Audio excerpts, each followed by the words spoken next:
తాకట్లో ఉన్న మీ బంగారాన్ని విడిపించి ఆ రోజు ఆన్లైన్ రేటుకి కొంటాం. Sharma gold company. ఏపీ రాజకీయాల్లో సంచలనం సృష్టిస్తున్న లిక్కర్ స్కామ్ లో మరో కీలక పరిణామం చోటు చేసుకుంది. వైసీపీ మాజీ ఎంపీ విజయసాయిరెడ్డికి సిట్ అధికారులు నోటీసులు జారీ చేశారు. ఈ నెల 18వ తేదీన విజయవాడ సిపి కార్యాలయంలో విచారణకు రావాలని నోటీసుల్లో పేర్కొంది. గతంలో కాకినాడ పోర్టు వ్యవహారంలో సిఐడి ఎదుట హాజరైనప్పుడు విజయసాయిరెడ్డి లిక్కర్ స్కామ్ గురించి సంచలన వ్యాఖ్యలే చేశారు.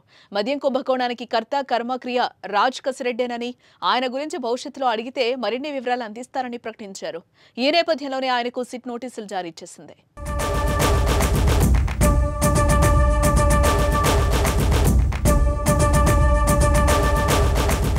గత వైసీపీ ప్రభుత్వ హయాంలో భారీ మద్యం కుంభకోణం జరిగినట్లుగా కూటమి పార్టీలు ఆరోపిస్తున్నాయి.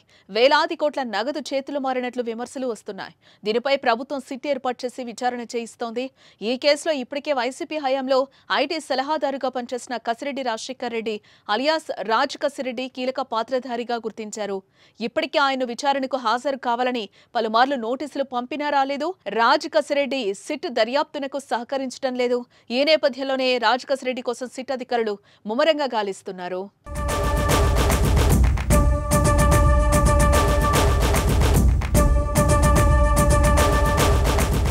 ఆయన ఆచూకీ లేకపోవడంతో హైదరాబాద్లోని ఆయన ఇంట్లో వ్యాపార సంస్థల తనిఖీలు నిర్వహించారు.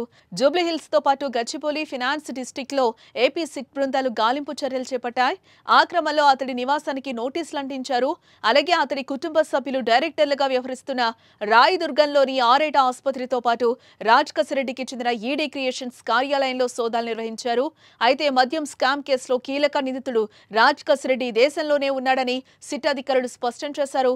అతనిపై గతంలోనే ఎల్ఓసి ఇచ్చామని వారు పేర్కొన్నారు. తనిఖీలతో కసిరెడ్డి బయటకు వస్తాడని అధికారులు భావిస్తున్నారు. ఇప్పుడు విజయసాయిరెడ్డికి నోటీసులతో కేసు మరో మలుపు తిరిగే అవకాశం కనిపిస్తోంది. విజయసాయిరెడ్డి విచారణకు హాజరై చెప్పే విషయాలు ఇప్పుడు మద్యం కుంభకోణం విచారణలో కీలకంగా మారనున్నాయి.